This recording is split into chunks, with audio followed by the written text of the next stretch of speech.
G'day guys, Mike here, Crit Damage Miniature Games, and welcome to a new sit and talk video sort of series that I'll be doing. And these videos are going to be really focusing on the armies that I'm collecting at present for Warhammer 40k. Now, I've spoken to and I've alluded to in the previous videos that I've done that I gave up 40k in about, I think it was 3rd ed or 4th ed, and really haven't been back since. Well, obviously now I am back in 8th. But I really wanted to put together a few armies that have a lot of theme about them and look really great on the table. Now, while I am a competitive gamer and I do like to win, I do also like to build forces that are pretty much oozing in theme and really look great on the table as well. So coming across, to that, I kind of wanted to do a Space Marines army.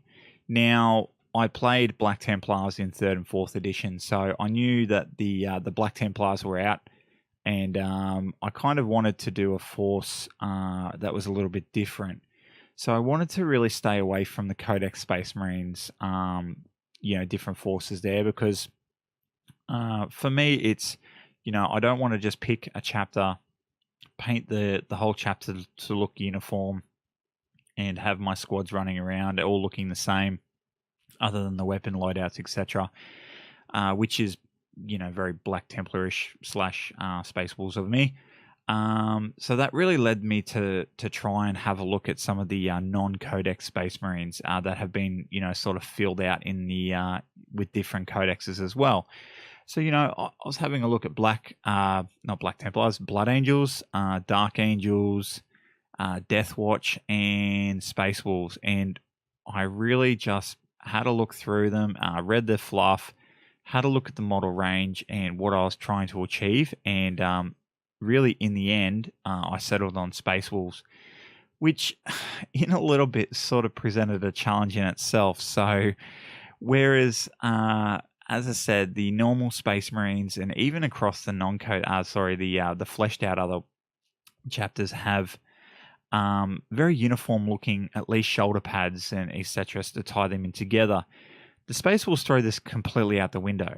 Between their 13 grade companies, they have different shoulder pads and different markings depending on their Wolf Lord, and they also have squad markings, depending on which, not squad markings, pack markings, which depending on which pack they belong to. So you could theoretically have a whole force of, say, Grey Hunters, for example, and each pack has a unique look about them. So if you had, say, 3 packs of 5, your pack markings would be totally different on each of those packs, other than, if you wanted them to be belong to the same pack. So this in itself presented a challenge to say, well, which great company do I want to really have a look at? And I had a look, and I had a look at Logan Grimnar's great company that focuses really heavily on Wolfguard, Vendreads, Terminators, etc. Very lead to the elite force. Kind of was interesting, but it was kind of more mainstream Space Wolves. Had a look at Ragnar Blackmane's sort of great company as well, and again, he focuses more on blood claws and assaults and etc. Again, very, very cool, but the majority of the people out there that are painting Space Wolves are painting Ragnar's great company because they're the ones that are the most common to come with on the transfer sheets, etc. as well. Having a look as well, I was like, maybe the Iron Wolf, but I didn't really want to play mechanized and mechanized army. Had a look at the Firehowlers. They were really cool. I almost went with the Firehowlers, being that they are also very blood claw heavy, but they rely on Sky Claws, Swift Claws, Land Speed as a very, very, very rapid strike type of army. And then I come across to the Deathwolves. Now, I was lucky enough to be able to have access to the Curse of the Wolfen books at the Den. So Steve had brought those previously. You can have a look at our unboxing for that right back when the channel started. So we've had this book for a while. And I was lucky enough to also get a copy of I believe it's a 5th edition codex from my local game store, Realms of Magic and Miniatures. Like, he had it out the back, and he goes, "Mate, look, I'm not going to need it. Take it." So I was pretty chuffed at that. So reading through the story of Harold Deathwolf and his Deathwolves, I was totally sold. With Harold, with Canis, and being that they're almost loners amongst themselves, that they find comfort in hanging out with their beasts, etc. Really just, appealed to me. Having like a wolf-based force, and it's just a ferocious sounding force. In the fluff, you've got, Thunderwolves tearing people's throats out and etc.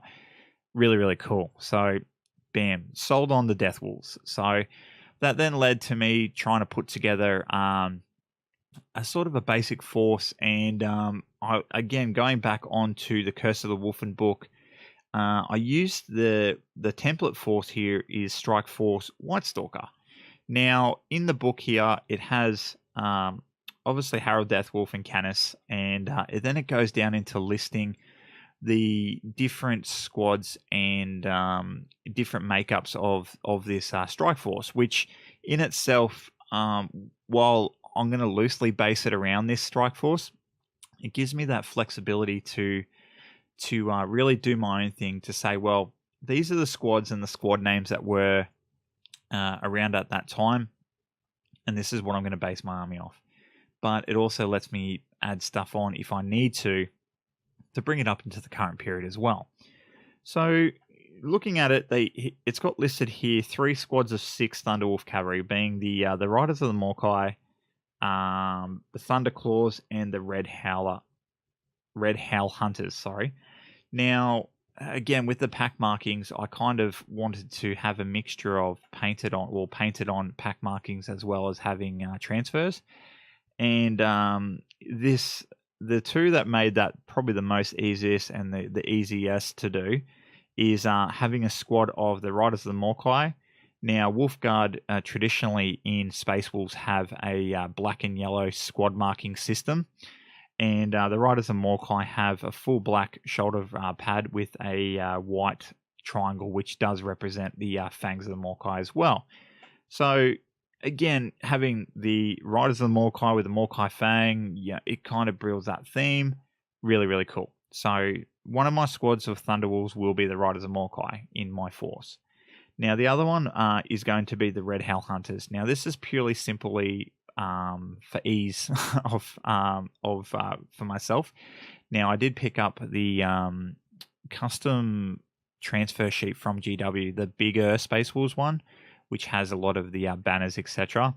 And the Red Howl Hunters use the wolf head with the bone across the mouth, which on this transfer sheet comes as a Grey Hunter symbol. So it's really cool. It's simple to use. It's going to be easy to put on and put together. So the Red Howl Hunters do look a little bit different though. So it's a full yellow background for their shoulder pad with the the black wolf skull. So instead of having the full black and the little bit of yellow, it's got full yellow with a little bit of black. So again, between the two squads of Thunderwolf cavalry, there's going to be that variation and that difference. Then it goes. I'm going down onto the Grey Hunters, the troop section and the troop choices for my army. Now this is where I am going to deviate a little bit from the template here and in fluff in general, but I think just a look on the table is going to be a little bit better. Now I have 15 of the segmented pads with the Grey Wolf head on it, and that's what I've used across my whole of my Grey Hunters. But looking at the segmented bits, they really fit Morkai Hunters very, very well, that pack there. So my 15 guys are going to be from the Morkai Hunters pack. And being Grey Hunters, they have the pack markings red on black or black on red, depending how you look at it. And I started to paint those up already and then put those in, and they're looking pretty cool. So they're going to be 3 packs of 5, and each one has a plasma gun, and the rest have bolters, etc. And being grey hunters, they have the standard bolt pistol chainsword as well. So the jack of all trades, as Space Wolves are. That then leads into the blood claws for my force as well. So I was lucky enough to pick up one of the Space Wolves battle forces, and it had a lot of blood claws in there as well, and also had a few other models which I'll talk about in a second. So the blood claws that are referenced heavily in the book here are the Deathwolves, and there are 13 men strong, which it works incredibly well again, because my blood claw pack is going to be 10 strong with a pack leader, having 2 blood claws with a special weapon, probably flamers at this stage, and a wolf guard pack leader to bring it up to 13. So that was the module I was looking at running anyway. So having this in the book as it is really, really cool. So, in the fluff, the blood claws normally start at packs of 15, and as they progress through a few campaigns, they lose their number and etc. And then they get whittled down, and then once they hit a certain number, they get enough experience and they're promoted to grey hunters. So the Deathwolves are already not seasoned veterans, but they've already gone through a few battles because they're only 13 strong. So and then also in the story part, it also references a Stormwolf gunship with the name of Runeclaw. And this one is referenced fairly heavily, and it's just saying, this is what normally carries the Deathwolves into combat, and they're inspired by it. It's looking like the Great Wolf is looking upon them, because the Stormwolf gunship has the golden wolf head as such on the front there. So it's really cool to have that ability to represent that on the tabletop as well. So the Deathwolves blood claws are fairly standard pack markings of a yellow shoulder pad with a red blood claw. And this, again, that is included on the Space Wolves transfer sheet that I've got there. And another cool thing is that actual pack marking as well is included in a little bit bigger sections as well, to be able to include it on Runeclaw, the Stormwolf gunship. So really tying that gunship into transporting that pack. So again, it's all about building the narrative and building the theme of the army. And and it's also, and I've also got access to, on that transfer sheet, some actual like gold runes, silver runes, and different colors as well, to be able to really bring that bad boy out to life. And I really cannot absolutely wait to get that force on the field. So then going down, I've got some long fangs, and these will be broken up into evenly. So I've got 10 long fangs, and I think it's 5 missile launchers and 5 las cannons. And these are both going to be both the Ice Fangs and the Storm Bows out of the book here as well. So depending on which sort of fire support I need, I can sub them in. Or, if it's a particularly sort of game that I need a lot of firepower, I can have them both on the same at the field at the same time, but still have the flexibility and the sort of look about them to have the different appearances. Now, standard Long Fangs pack markings, their pack markings are black on white, so a little bit of a pain in the butt to paint, but I think I'm going to go straight away and just paint them white, the shoulder pads white, and then slowly and carefully put in the black markers as well. Now this leads into another really cool point, and it goes into the Wolf Scout section. Now this is where I'm going to deviate the most away from this book. Now in here, it has 2 squads of Wolf Scouts. Now, the first squad are Lokia Stalkers, and they're 10 men strong. So what I'm going to do with these guys, I'm going to have more of a close combat orientated or short-ranged orientated 5-man Wolf Scout section.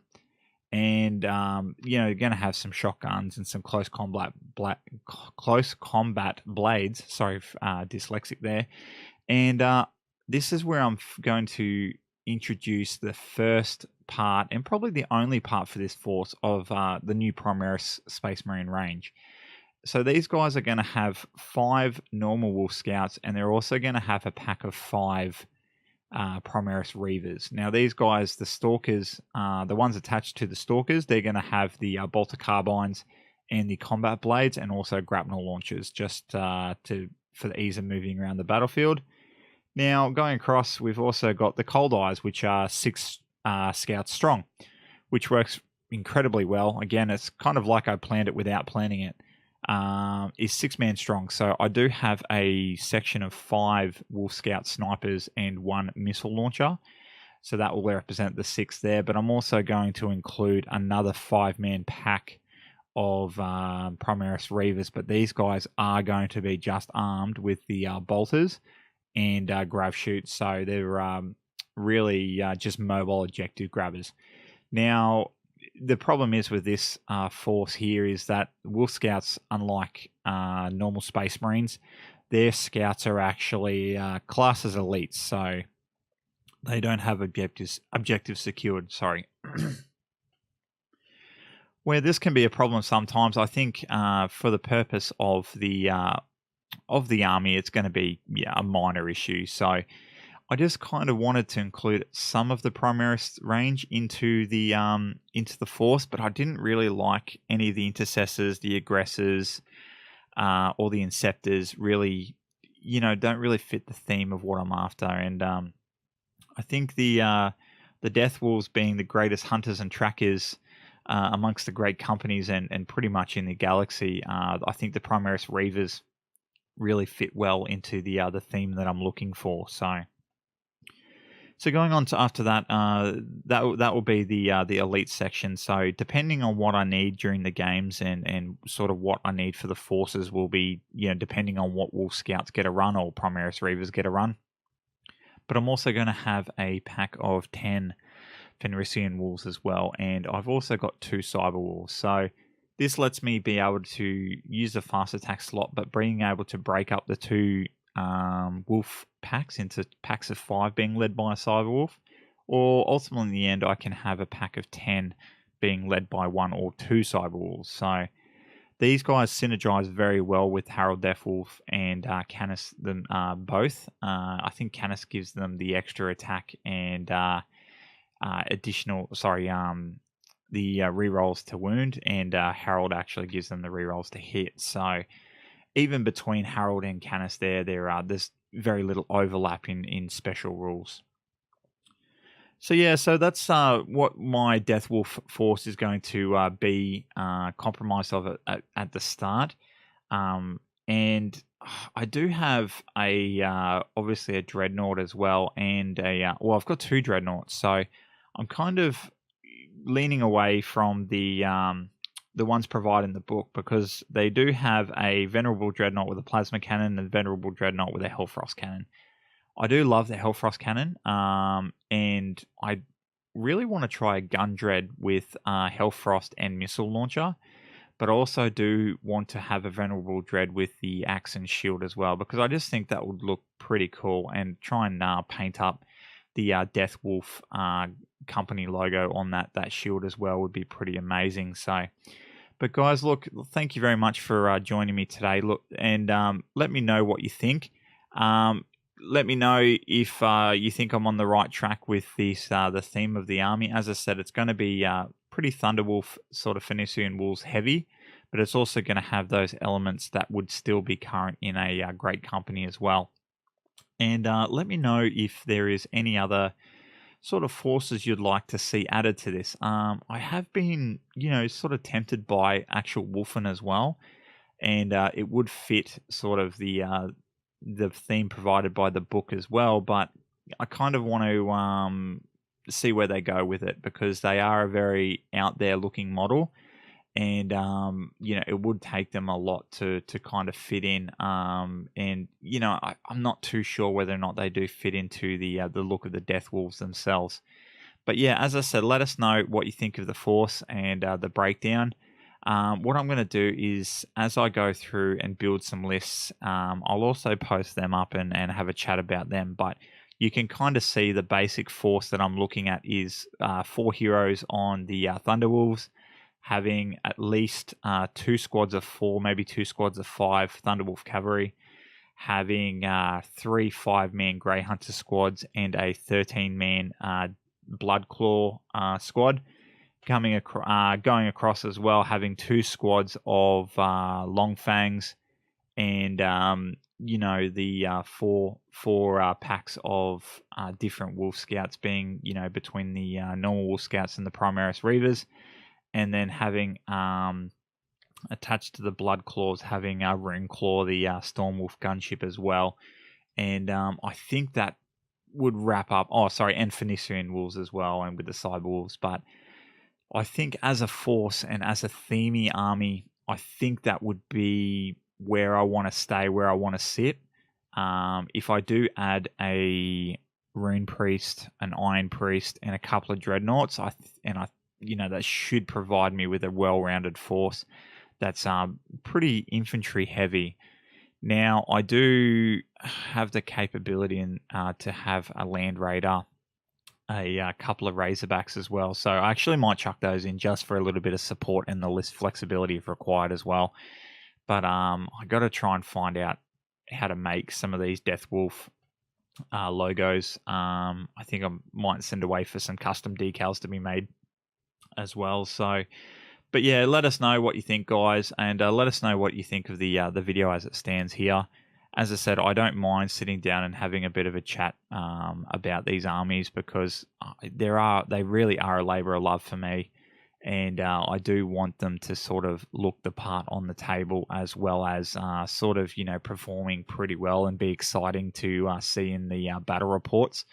But you can kind of expect to see further army sort of sit in chats like this about my Adeptus Mechanicus, my House Terran Knights, my Tau, who are based off Farside Enclave, and just anything else that I collect. I do have Death Guard, but I'm not too sure whether or not I'm actually going to keep them at this stage. So also let me know if you want to hear more about Space Wolves. I really do like reading up on the stories, and I have been reading up on the stories. So I'm a little bit of a lore/fluff junkie.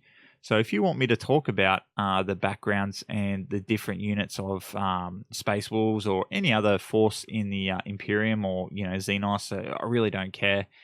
Let me know. I can put forward and put together some lore videos, etc. I do have a pretty good topic about a possible return of a Primarch and some theories that I've got about that as well. So. But yeah, let us know what you want to hear from me. I do want to put together more of these sit and talk videos.